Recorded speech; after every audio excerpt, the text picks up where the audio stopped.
പ്രിയപ്പെട്ടവരെ, ആരാധ്യയായ നമ്മുടെ സ്ഥാനാർത്ഥി പ്രിയങ്ക ഗാന്ധി ഇവിടെ എത്തിയിരിക്കുന്നു. നിങ്ങൾ അഭിസംബോധനയോട് സംസാരിക്കാൻ സമസ്ത ബഹുമാന പുരസ്കാരം അവരെ ക്ഷണിക്കുന്നു.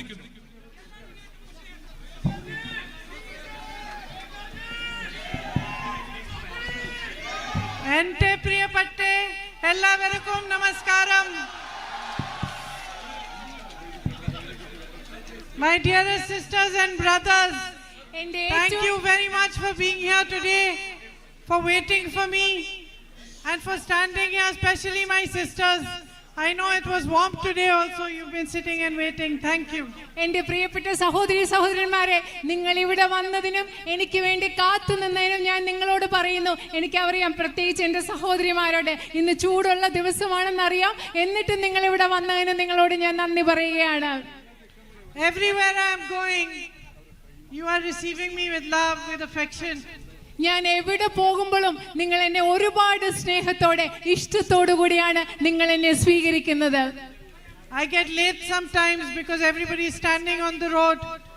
People are waiting for me, and I can't tell you how grateful I feel for the kind of affection that you are showing me. ഞാൻ ചില സമയത്ത് യോഗങ്ങളിൽ വരാൻ താമസിച്ചു പോകും. കാരണം ഞാൻ വരുന്ന വഴിയിലെല്ലാം ആളുകൾ എന്നെ കാത്തു നിൽക്കുകയാണ്. എനിക്ക് നിങ്ങളോട് പറയണം, നിങ്ങൾ നൽകുന്ന ഈ സ്നേഹത്തിന് ഞാൻ എത്രമാത്രം നിങ്ങളോട് കടപ്പെട്ടിരിക്കുന്നു എന്ന് പറയാൻ ആഗ്രഹിക്കുകയാണ്. I know that the reason you are here is because you have a deep bond of love and of respect with my brother. നിങ്ങൾ ഇന്ന് ഇവിടെ വന്നു നിൽക്കുന്നതിന്റെ കാരണം എന്താണെന്ന് എനിക്കറിയാം. നിങ്ങൾക്ക് എൻ്റെ സഹോദരനുമായിട്ട് വളരെ ആഴത്തിലുള്ള സ്നേഹം നിറഞ്ഞ ബഹുമാനം നിറഞ്ഞ ഒരു ബന്ധമുണ്ട്. He also loves you very much. എൻ്റെ സഹോദരൻ അദ്ദേഹവും നിങ്ങളെ വളരെയധികം സ്നേഹിക്കുന്നുണ്ട്. He was not happy to leave Wayanad. വയനാട്ടിൽ നിന്ന് പോകാൻ എൻ്റെ സഹോദരന് ഒട്ടും സന്തോഷമില്ലായിരുന്നു. But I think he's happy that I am here now to represent the UDF. പക്ഷെ അദ്ദേഹത്തിന് ഇപ്പൊ സന്തോഷമുണ്ട്. കാരണം അദ്ദേഹം ഇവിടെ പോയപ്പോ ഐക്യ ജനാധിപത്യ മുന്നണി സ്ഥാനാർത്ഥിയായി നിങ്ങളെ പ്രതികരിക്കാൻ ഞാനുള്ളതിൽ അദ്ദേഹത്തിന് സന്തോഷമുണ്ട്. Because he knows that I will work hard for you. കാരണം അദ്ദേഹത്തിന് അറിയാം നിങ്ങൾക്ക് വേണ്ടി ഞാൻ കഠിനമായി പ്രയത്നിക്കും എന്ന് അദ്ദേഹത്തിന് അറിയാം. And I will fight for you. ഞാൻ നിങ്ങൾക്ക് വേണ്ടി പോരാടും എന്ന് അദ്ദേഹത്തിന് അറിയാം. So sisters and brothers, this bond between my brother and you became very strong when you recognized that he was fighting for the truth. He was fighting for what is right, and you supported him at a time when most of the world was turning its back on him. എൻ്റെ പ്രിയപ്പെട്ട സഹോദരി സഹോദരന്മാരെ, നിങ്ങളും എൻ്റെ സഹോദരൻ തമ്മിലുള്ള ബന്ധം ആഴമേറിയത് ശക്തമേറിയതായത് എപ്പോഴാണെന്ന് അറിയുമോ നിങ്ങൾക്ക്? നിങ്ങൾ തിരിച്ചറിഞ്ഞു അദ്ദേഹം സത്യത്തിന് വേണ്ടിയാണ് പോരാടുന്നത്. അദ്ദേഹം എന്താണോ ശരിയാണ് എന്ന് അദ്ദേഹം പോരാടുന്നത് എന്തിനു വേണ്ടി? നിങ്ങൾ മുഴുവൻ ലോകവും അദ്ദേഹത്തിനെതിരെ തിരിഞ്ഞപ്പോൾ നിങ്ങൾ തിരിച്ചറിഞ്ഞത് കൊണ്ടാണ് നിങ്ങളും അദ്ദേഹവും തമ്മിലുള്ള ബന്ധം കൂടുതൽ ശക്തമായത്. And it was you, your love, that gave him the strength and courage to walk from Kanyakumari to Kashmir and Manipur to Mumbai in the name of peace, in the name of love and unity. സമാധാനത്തിന് വേണ്ടി, സ്നേഹത്തിന് വേണ്ടി, ഐക്യത്തിന് വേണ്ടി കന്യാകുമാരിയിൽ നിന്ന് കാശ്മീരിൽ നിന്ന് വരെ നടക്കാനും അതുപോലെ തന്നെ മണിപ്പൂരിൽ നിന്ന് ബോംബെയിൽ വരെ യാത്ര ചെയ്യാനും എൻ്റെ സഹോദരന് വേണ്ട ധൈര്യം നൽകിയത് നിങ്ങളുടെ സ്നേഹമാണെന്ന് പറയാൻ ഞാൻ ആഗ്രഹിക്കുന്നു. For the last 10 years in our country, the kind of politics that we have seen has been very sad and shameful. നിങ്ങൾ കഴിഞ്ഞ 10 വർഷങ്ങളായി ഈ രാജ്യത്ത് കണ്ടുകൊണ്ടിരിക്കുന്ന രാഷ്ട്രീയം എന്ന് പറയുന്നത് വളരെയധികം ലജ്ജയുണ്ടാക്കുന്നതും നമുക്ക് വളരെയധികം വിഷമമുണ്ടാക്കുന്നതുമായ ഒന്നാണ്. The politics of the BJP is designed only to stay in power by any means. ഏത് വിധേനയും അധികാരത്തിലിരിക്കാൻ വേണ്ടി മാത്രം രൂപകൽപ്പന ചെയ്തതാണ് BJPയുടെ രാഷ്ട്രീയം എന്ന് പറയുന്നത്. There is no focus on your actual needs. നിങ്ങളുടെ യഥാർത്ഥ ആവശ്യങ്ങൾ എന്താണോ അതിൽ ഒരു ശ്രദ്ധയുമില്ലാത്ത രാഷ്ട്രീയമാണ് അവരുടെ രാഷ്ട്രീയം. It's so evident during election time. അത് ഇലക്ഷൻ തെരഞ്ഞെടുപ്പ് സമയം വരുമ്പോൾ അത് വളരെ പ്രകടമാണ്. Where every leader of the BJP is only speaking about spreading fear, spreading mistrust and hatred. ബിജെപിയുടെ ഓരോ രാഷ്ട്രീയ നേതാവും ജനങ്ങൾക്കിടയിൽ ഭയം, ജനങ്ങൾക്കിടയിൽ വിദ്വേഷം, ജനങ്ങൾക്കിടയിൽ അവിശ്വാസം ഇത് വളർത്തുന്നതിന് വേണ്ടിയാണ് സംസാരിക്കുന്നത്. Instead of discussing the things that really matter to you. നിങ്ങൾക്ക് പ്രധാനപ്പെട്ട പ്രശ്നങ്ങൾ ചർച്ച ചെയ്യുന്നതിന് പകരമാണ് അവരിത് ചെയ്യുന്നത്. Today unemployment is highest in the country than it ever was for 45 years. 45 വർഷത്തെ ഏറ്റവും വലിയ തൊഴിലില്ലായ്മ നിരക്കാണ് ഇന്ന് നമ്മുടെ രാജ്യത്തുള്ളത്. My sisters, you know how much prices of every single thing have risen. എന്റെ സഹോദരിമാരെ, നിങ്ങൾക്കറിയാം നമ്മുടെ രാജ്യത്ത് ഓരോ വസ്തുവിന്റെയും വില എത്രമാത്രം കൂടിയിട്ടുണ്ടെന്ന്. You go to the market to buy something, there's a festival, you want to celebrate. You leave half the things that you thought of buying and come back home. നിങ്ങൾ കടയിൽ പോയി എന്തെങ്കിലും സാധനം വാങ്ങിക്കണം, നിങ്ങൾക്കൊരു ആഘോഷം വരുന്നു, നിങ്ങൾക്ക് ആഘോഷിക്കണം, ഉത്സവം വരും. പക്ഷെ നിങ്ങൾക്ക് ഈ വില കാരണം നിങ്ങൾ പകുതി സാധനങ്ങൾ എന്താണോ വാങ്ങാൻ ഉദ്ദേശിച്ചത് അത് വാങ്ങാതെ നിങ്ങൾ തിരിച്ചു വരും. Life is not easy for you today. നിങ്ങൾക്ക് ഇന്ന് ജീവിതം എന്ന് പറയുന്നത് നിങ്ങൾക്ക് ഇന്ന് എളുപ്പമല്ല. It never was. But the work that the government should do to support you to have a stronger life, to be able to build a stronger future, to be able to face difficulties is not being done. കാരണം ജീവിതം ഒരിക്കലും എളുപ്പമായിരുന്നില്ല. പക്ഷെ ഇന്നത്തെ സാഹചര്യത്തിൽ എന്താ സംഭവിക്കുന്നത്? ജീവിതം മെച്ചപ്പെട്ടതാകാൻ, കുറച്ചുകൂടെ കരുത്തുള്ള മെച്ചപ്പെട്ട ഒരു ജീവിതം നയിക്കാൻ നിങ്ങൾക്ക് നൽകേണ്ട പിന്തുണ നൽകാൻ ഗവൺമെന്റുകൾക്ക് ഇന്ന് സാധിക്കുന്നില്ല. Just the basic fact that agriculture is the backbone of our whole country's economy. നമ്മുടെ രാജ്യത്തെ സമ്പദ് വ്യവസ്ഥയുടെ നട്ടെൽ എന്ന് പറയുന്നത് കൃഷിയാണ് എന്നതൊരു അടിസ്ഥാന വസ്തുതയാണ്. And used to be a great provider of jobs and employment. Agriculture, കൃഷി എന്ന് പറയുന്നത് ഏറ്റവും കൂടുതൽ തൊഴിൽ നൽകാൻ പറ്റുന്ന ഒരു മേഖലയാവണം. Yet today every farmer is crying. പക്ഷേ ഇന്ന് നമ്മുടെ ഓരോ കർഷകരും കരഞ്ഞുകൊണ്ടിരിക്കുന്ന സാഹചര്യമാണുള്ളത്. He doesn't get the right price for his crops. കാരണം വിളകൾക്ക് കൃത്യമായിട്ടുള്ള വില നമ്മുടെ കർഷകർക്ക് ലഭിക്കുന്നില്ല. This morning I was talking to a family of 4 brothers. ഞാൻ ഇന്ന് രാവിലെ ഒരു 4 സഹോദരരുടെ ഒരു കുടുംബത്തോട് ഞാൻ ഇന്ന് സംസാരിക്കുകയായിരുന്നു. They grow banana, coffee, pepper, cinnamon, ginger. അവര് വാഴ കൃഷി നടത്തുന്നു, ഇഞ്ചി കൃഷി, കറുവാപ്പട്ട കൃഷി, കുരുമുളക് കൃഷി, കാപ്പി കൃഷി ഒക്കെയാണ് അവർ നടത്തുന്നത്. They told me they don't see a future. അവരെന്നോട് പറയാണ് ഞങ്ങൾക്കൊരു ഭാവി കാണാനേ പറ്റുന്നില്ല. One of them wants to sell his land and move. അതിൽ ഒരാൾക്ക് അയാളുടെ ഭൂമി വിറ്റിട്ട് വേറെ എവിടോട്ടെങ്കിലും പോയി താമസിക്കണമെന്നാണ് പറയുന്നത്. Neither are they getting the right price for their crops. അവരുടെ വിളകൾക്ക് അവർക്ക് കൃത്യമായ പൈസ വില കിട്ടുന്നില്ല. Nor do they get compensation when their crops get destroyed by rain. മഴ വന്ന് വിളനാശം സംഭവിക്കുമ്പോൾ കർഷകർക്ക് വേണ്ട നഷ്ടപരിഹാരവും ഇവിടെ കിട്ടുന്നില്ല. Nor do they get any support and help when monkeys and other animals come and destroy their crops. കുരങ്ങുകളും അതുപോലെ മറ്റ് വന്യമൃഗങ്ങളും വന്ന് അവരുടെ വിളകളെ നശിപ്പിക്കുമ്പോൾ അവർക്ക് യാതൊരു പിന്തുണയും ഇവിടെ കിട്ടുന്നില്ല. On top of that they have to pay taxes on everything. അത് മാത്രമല്ല അതിലും മുകളിലായിട്ട് അവർക്ക് എല്ലാത്തിലും നികുതി അടയ്ക്കേണ്ടി വരികയാണ്. With so much potential here in Wayanad, such beautiful crops, as I said, like coffee, rubber, banana, areca, you still have no hope for the future. ഇവിടെ ഇത്രയും സാധ്യതകൾ ഈ നാട്ടിലുണ്ട്. ഞാൻ നേരത്തെ പറഞ്ഞ പോലെ ഇവിടെ കാപ്പി കൃഷിയുണ്ട്, അടയ്ക്ക കൃഷിയുണ്ട്, വാഴ കൃഷിയൊക്കെ ഉണ്ട്. എന്നിട്ട് നിങ്ങൾക്ക് ഒരു ഭാവി കാണാൻ സാധിക്കില്ല എന്ന് പറയുകയാണ്. 16 lakh crore rupees are waived for the biggest businessmen. Not 1 rupee of loans is waived for you.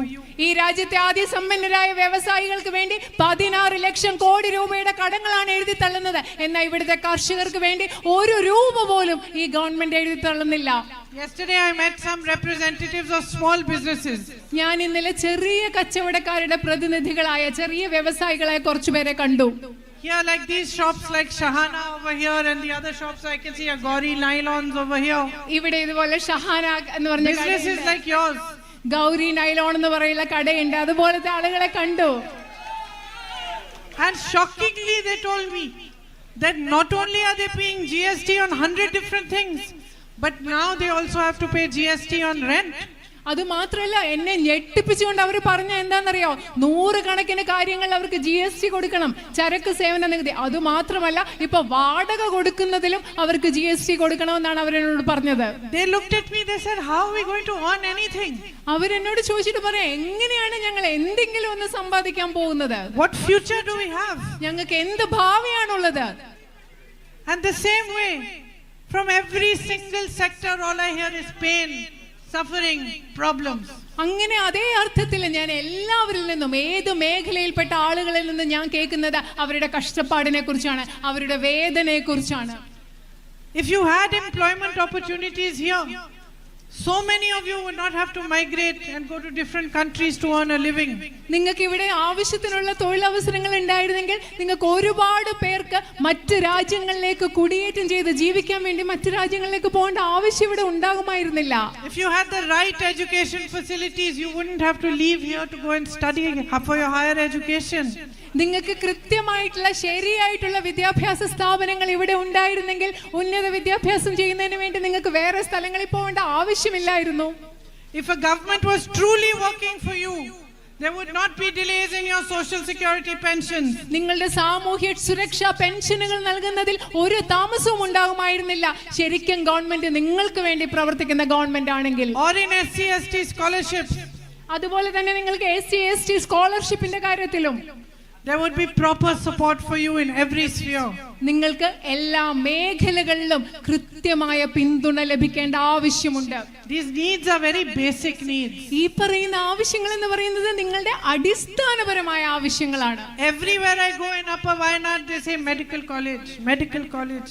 It's a basic need. ഞാൻ എവിടെ വയനാട്ടിൽ മുകളിൽ പോകുന്നു അവിടെ എല്ലാ ആളുകൾ പറയും മെഡിക്കൽ കോളേജ്, മെഡിക്കൽ കോളേജ്. സത്യം പറഞ്ഞാൽ അതൊരു അടിസ്ഥാന ആവശ്യമാണ് മനുഷ്യരുടെ. Today a journalist asked me, why is there no medical college? I said I don't understand why. ഇന്ന് എന്നോട് ഒരു പത്രപ്രവർത്തകൻ ചോദിച്ചു എന്തുകൊണ്ടാണ് ഇവിടെ ഒരു മെഡിക്കൽ കോളേജ് ഇല്ലാത്തത്. ഞാൻ പറഞ്ഞു എനിക്ക് മനസ്സിലാവുന്നില്ല എന്തുകൊണ്ടാണ് അത് ഇല്ലാത്തതെന്ന്. I don't understand why there are not basic health facilities over here. എനിക്ക് മനസ്സിലാകുന്നില്ല എന്തുകൊണ്ടാണ് ഇവിടെ ആരോഗ്യ സംരക്ഷണത്തിന് വേണ്ട അടിസ്ഥാന സൗകര്യങ്ങൾ ഇല്ലാത്തതെന്ന് എനിക്ക് മനസ്സിലാകുന്നില്ല. Because it's not a political issue. കാരണം ഇതെന്ന് പറയുന്നത് ഒരു രാഷ്ട്രീയ പ്രശ്നമല്ല. Just like compensation for the disaster that happened here is not a political issue. അതുപോലെ ഇവിടെ നടന്ന ഒരു ദുരന്തത്തിൽ അതിജീവിച്ച ആളുകൾക്ക് നഷ്ടപരിഹാരം നൽകുക എന്ന് പറയുന്നത് ഒരു രാഷ്ട്രീയ പ്രശ്നമല്ല. It should not matter who is in power. ആര് അധികാരത്തിൽ ഇരിക്കുന്നത് എന്നുള്ളതല്ല ഇവിടെ ശ്രദ്ധിക്കേണ്ടത്. When an issue like this is faced, when there is a tragedy of this scale, where hundreds of people have been washed away, whole families have been washed away, whole businesses, whole houses have gone, nobody should be playing politics with it. ഇവിടെ ഇത്രയും വ്യാപ്തിയുള്ള ഇത്ര വലിയൊരു ദുരന്തം നടന്നപ്പോൾ നൂറുകണക്കിന് ആളുകളുടെ ജീവൻ നഷ്ടപ്പെട്ടപ്പോൾ ഒരുപാട് ജീവനോപാധികൾ നഷ്ടപ്പെട്ടപ്പോൾ ബിസിനസ്സുകൾ ഇല്ലാതായപ്പോൾ വീടുകൾ ഇല്ലാതായപ്പോൾ ആളുകൾ ഇവിടെ ഒരിക്കലും ഇതിൽ രാഷ്ട്രീയം കളിക്കരുത്. Health facilities, education facilities, jobs, this is your right. It's not a favor any government is doing for you. ആരോഗ്യ സംവിധാനം എന്ന് പറയുന്നത് മെച്ചപ്പെട്ട തൊഴിൽ അവസരങ്ങൾ എന്ന് പറയുന്നത് നിങ്ങളുടെ അവകാശമാണ്. അത് ഒരു ഗവൺമെന്റും നിങ്ങൾക്ക് നൽകുന്ന ഔദാര്യമാകരുത്. These are your rights, and in a democracy there's nothing greater than the rights of the people. ഇതെല്ലാം നിങ്ങളുടെ അവകാശങ്ങളാണ്. ഒരു ജനാധിപത്യ രാജ്യത്തിൽ ജനങ്ങളുടെ അവകാശങ്ങളെക്കാൾ വലുതായി മറ്റൊന്നുമില്ല. If so many of you are having to migrate and go abroad, then the facilities they get here, the families get here, the ability to travel, transport, connectivity should be provided. നിങ്ങൾ ഒരുപാട് പേര് വിദേശ രാജ്യങ്ങളിലേക്ക് കുടിയേറ്റം നടത്തി പോകുന്നുണ്ട്. അപ്പൊ ഇവിടെയുള്ള ഫാമിലികൾ, കുടുംബങ്ങൾക്ക് കൂടുതൽ യാത്ര ചെയ്യാനുള്ള, പരസ്പരം ബന്ധപ്പെടാനുള്ള സംവിധാനങ്ങൾ ഇവിടെ ഉണ്ടാകേണ്ടതുണ്ട്, സൗകര്യങ്ങൾ ഉണ്ടാകേണ്ടതുണ്ട്. Support for those migrants who return should be provided to you. തിരിച്ചു വരുന്ന പ്രവാസികൾക്ക് അവർക്ക് വേണ്ട പിന്തുണ ഇവിടെ നൽകിയിരിക്കണം. You have so much natural beauty in Wayanad. ഈ പ്രദേശത്ത് നിങ്ങൾക്ക് ഒരുപാട് പ്രകൃതി സൗന്ദര്യമുള്ള ഒരു നാടാണ് നിങ്ങളുടേത്. Better potential for tourism than so many countries I have been to. ഈ ഞാൻ പോയിട്ടുള്ള പല രാജ്യങ്ങളെ അപേക്ഷിച്ച് നോക്കിയാൽ അതിലൊക്കെ വിനോദസഞ്ചാര മേഖലയിൽ സാധ്യതയുള്ള ഒരു സ്ഥലമാണിത്. And yet not enough focus and push on tourism over here. എന്നിട്ടും ആവശ്യത്തിന് വേണ്ട ശ്രദ്ധയും പിന്തുണയും ഇവിടുത്തെ വിനോദസഞ്ചാര മേഖലയ്ക്ക് ഇതുവരെ ലഭ്യമായിട്ടില്ല. Even festivals like the Chaliyar Jalotsavam, അതുപോലെ നിങ്ങളുടെ ചാലിയാർ ജലോത്സവം പോലെയുള്ള ആഘോഷങ്ങൾ, or even Chaliyar itself to be developed as a tourism spot. Chaliyar തന്നെ ഒരു ടൂറിസം വിനോദസഞ്ചാര കേന്ദ്രമായിട്ട് നമുക്ക് വളർത്തി വികസിപ്പിച്ചെടുക്കേണ്ടതുണ്ട്. All this could help ഇതെല്ലാം നിങ്ങളെ സഹായിക്കും. Young children here who are interested in sport, I see them everywhere playing soccer. ഇവിടെയുള്ള ചെറുപ്പക്കാരായ കുട്ടികളുണ്ട്, സ്പോർട്സിലെ കായിക വിനോദത്തിൽ ഒരുപാട് താല്പര്യമുള്ള. ഞാൻ ഒരുപാട് സ്ഥലത്ത് ഫുട്ബോൾ കളിക്കുന്ന കുട്ടികളെ കാണുന്നുണ്ട്. My son plays soccer. So I am used to seeing many soccer matches. എന്റെ മോൻ ഫുട്ബോൾ കളിക്കുന്നതുകൊണ്ട് ഞാൻ ഒരുപാട് ഫുട്ബോൾ കളികൾ കണ്ടിട്ടുണ്ട്. Every Sunday is watching soccer match. I am also watching. എല്ലാ ഞായറാഴ്ച ദിവസം എന്റെ മോൻ ഇങ്ങനെ ഫുട്ബോൾ കളി കണ്ടുകൊണ്ടിരിക്കുന്നുണ്ട്. ഞാനും മോന്റെ കൂടെ ഇരുന്ന്. So when I saw the children playing here, I immediately noticed how much talent they have. അതുകൊണ്ട് ഇവിടെയുള്ള കുട്ടികൾ കളിക്കുമ്പോൾ എനിക്ക് പെട്ടെന്ന് മനസ്സിലാക്കാൻ പറ്റി എത്ര കഴിവുള്ളവരാണ് ഇവിടെ ഫുട്ബോൾ കളിക്കുന്ന കുട്ടികളെന്ന്. They are tough and fast and aggressive. അവർ ഭയങ്കര കരുത്തുള്ളവരാണ്, ഭയങ്കര വേഗമുള്ളവരാണ്, ആക്രമണോത്സുകതയോടുകൂടി കളിക്കുന്നവരാണ് ഇവിടെയുള്ള കുട്ടികൾ. So why are they not being provided with the best facilities in the world? എന്തുകൊണ്ടാണ് അവർക്ക് ലോകത്തിൽ ലഭ്യമാകുന്ന ഏറ്റവും മികച്ച സൗകര്യങ്ങൾ അവർക്ക് കിട്ടാത്തത്? Because the politics is going all wrong. കാരണം നമ്മുടെ രാഷ്ട്രീയം തെറ്റായി പോകുന്നത് കൊണ്ടാണ് അവർക്ക് വേണ്ട സൗകര്യങ്ങൾ കിട്ടാത്തത്. Because the people who are in power today think that they can stay in power by talking about things that divide you, by spreading poison within you, by making you fight with one another. And every election they try to prove the same thing. കാരണം ഇന്ന് അധികാരത്തിലിരിക്കുന്ന ആളുകൾ വിചാരിക്കുന്നു അവർക്ക് നിങ്ങളുടെ ഇടയിൽ വിദ്വേഷം വളർത്തി, നിങ്ങളുടെ ഇടയിൽ വിഷം നിറച്ച് അവർക്ക് അധികാരത്തിൽ ഇരിക്കാമെന്ന് അവർ കരുതുന്നു. ഓരോ തെരഞ്ഞെടുപ്പ് കഴിയുമ്പോഴും ഇവർ അത് തന്നെയാണ് വീണ്ടും തന്നെ ചെയ്തുകൊണ്ടിരിക്കുന്നത്. Sisters and brothers, I have been watching politics and politicians for all of my life. എന്റെ സഹോദരി സഹോദരന്മാരെ, ഞാൻ രാഷ്ട്രീയവും രാഷ്ട്രീയക്കാരെയും എന്റെ ജീവിതകാലം മുഴുവൻ കണ്ടുകൊണ്ടിരിക്കുന്ന ഒരാളാണ്. It may be the first time I am standing for election, but for 35 years since the age of 17, I have been campaigning in elections. I have been watching politicians of all parties and I know them very well. നിങ്ങൾക്കറിയാവോ, ഒരു പക്ഷെ ആദ്യമായിട്ടാണ് ഞാൻ ഇവിടെ ഒരു ഇലക്ഷന് നിൽക്കുന്നത്. പക്ഷെ കഴിഞ്ഞ 35 വർഷങ്ങളായി 17ാമത്തെ വയസ്സ് മുതൽ ഞാൻ എല്ലാ പാർട്ടിയിലുമുള്ള രാഷ്ട്രീയക്കാരെയും കൃത്യമായി നിരീക്ഷിക്കുന്ന ആളാണ്. എനിക്ക് രാഷ്ട്രീയക്കാരെ നന്നായിട്ട് മനസ്സിലാക്കാൻ സാധിക്കും.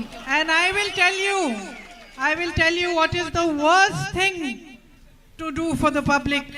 എനിക്ക് നിങ്ങളോട് പറയാൻ സാധിക്കും, ഈ രാജ്യത്തെ പൊതുജനങ്ങൾക്ക് വേണ്ടി ചെയ്യുന്ന ഏറ്റവും മോശമായ കാര്യം എന്താണെന്ന് ഞാൻ പറയാം. If somebody who has power understands that he can keep that power by distracting you and he does not need to be answerable to you for the problems that you have, he does not need to serve you, he simply needs to distract you, talk about religion, talk about caste, and he will stay in power. That is the worst thing you can do. നിങ്ങൾക്കറിയാമോ, അധികാരത്തിലിരിക്കുന്ന ഒരു രാഷ്ട്രീയ നേതാവ് നിങ്ങളുടെ യഥാർത്ഥ പ്രശ്നങ്ങൾ എന്തെന്ന് ചർച്ച ചെയ്യാതെ യഥാർത്ഥ പ്രശ്നങ്ങളിൽ നിന്ന് നിങ്ങളുടെ ശ്രദ്ധ തിരിച്ചു മാറ്റി നിങ്ങളെ വിഭജിപ്പിച്ച് അധികാരത്തിലിരിക്കാൻ ശ്രമിക്കുകയാണെങ്കിൽ, അങ്ങനെ അധികാരത്തിലിരിക്കാമെന്ന് കരുതുന്നുണ്ടെങ്കിൽ ഈ രാജ്യത്തെ ജനങ്ങളോട് ചെയ്യാവുന്ന ഏറ്റവും മോശമായ കാര്യം അതാണെന്ന് ഞാൻ നിങ്ങളോട് പറയുകയാണ്. While I was working in UP one day, I went into a lady's house.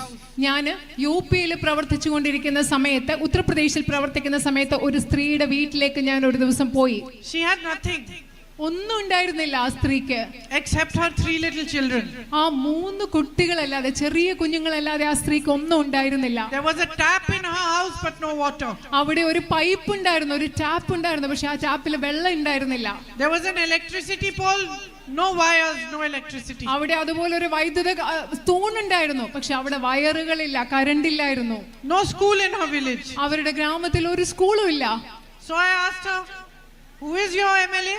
ഞാൻ അവരോട് ചോദിച്ചു, നിങ്ങളുടെ MLA ആരാണ്? And she said, so and so. അന്ന് അവർ പറഞ്ഞു, ഈ ആളാണ് ഞങ്ങളുടെ MLA. So I said, who are you going to vote for this time? അപ്പൊ എന്നിട്ട് ഞാൻ അവരോട് ചോദിച്ചു, നിങ്ങൾ ആർക്ക് വേണ്ടിയാണ് ഈ പ്രാവശ്യം വോട്ട് ചെയ്യാൻ പോകുന്നത്? She said, I am going to vote for him. അപ്പൊ അവർ എന്നോട് മറുപടി പറഞ്ഞു, അതേ ആളിന് വേണ്ടിയാണ് ഞാൻ വോട്ട് ചെയ്യാൻ പോകുന്നത്. I said, but he hasn't done anything for you. ഞാൻ ചോദിച്ചു, പക്ഷെ ആ ആള് നിങ്ങൾക്ക് വേണ്ടി ഇതുവരെ ഒന്നും ചെയ്തിട്ടില്ല. I said, does he come here?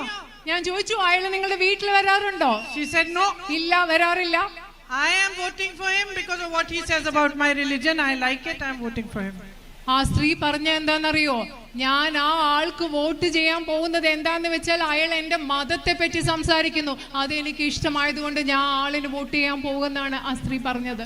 So I said, very good. ഞാൻ പറഞ്ഞു വളരെ നല്ല കാര്യം. You continue like this, you have ruined his habit.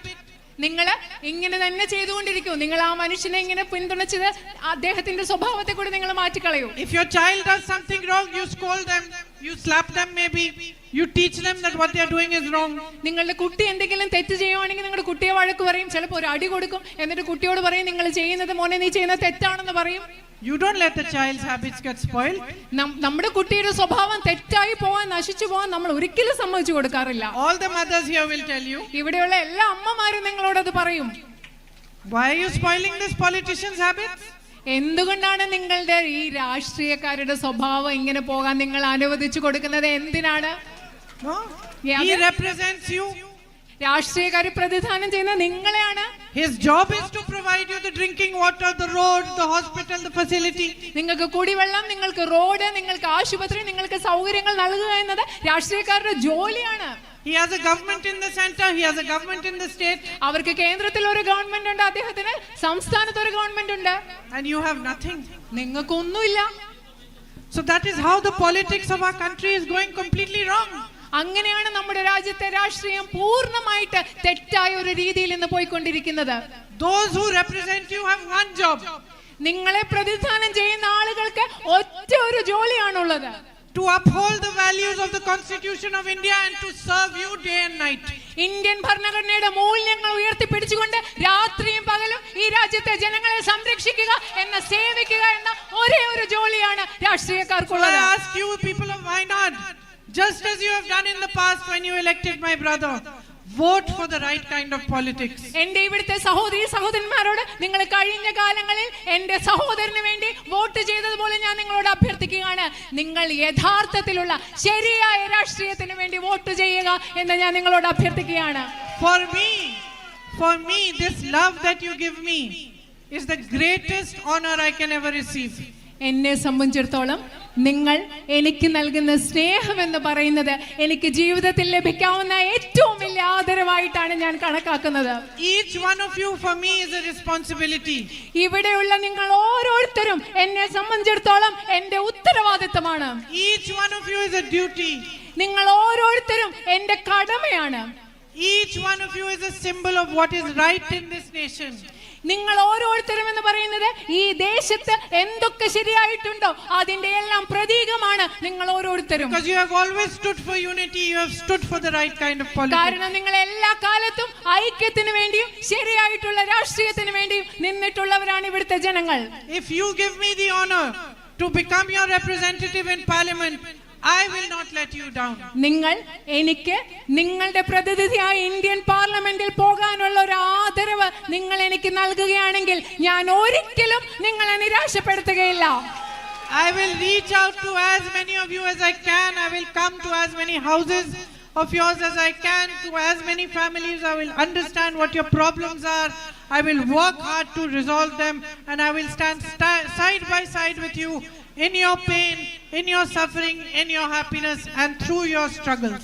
എനിക്ക് പറ്റുന്നിടത്തോളം ആളുകളെ എനിക്ക് വന്ന് നേരിൽ കാരണം, എനിക്ക് പറ്റുന്നിടത്തോളം നിങ്ങളുടെ വീടുകളിൽ വരണം, നിങ്ങളോട് സംസാരിക്കണം, നിങ്ങളുടെ പ്രശ്നങ്ങൾ മനസ്സിലാക്കണം, നിങ്ങളുടെ പ്രശ്നങ്ങൾ പരിഹരിക്കുന്നതിന് വേണ്ടി നിങ്ങളുടെ സുഖത്തിലും ദുഃഖത്തിലും നിങ്ങളുടെ പ്രശ്നങ്ങളിലും തോളോട് തോൾ ചേർന്ന് നിന്ന് എനിക്ക് പ്രവർത്തിക്കണം.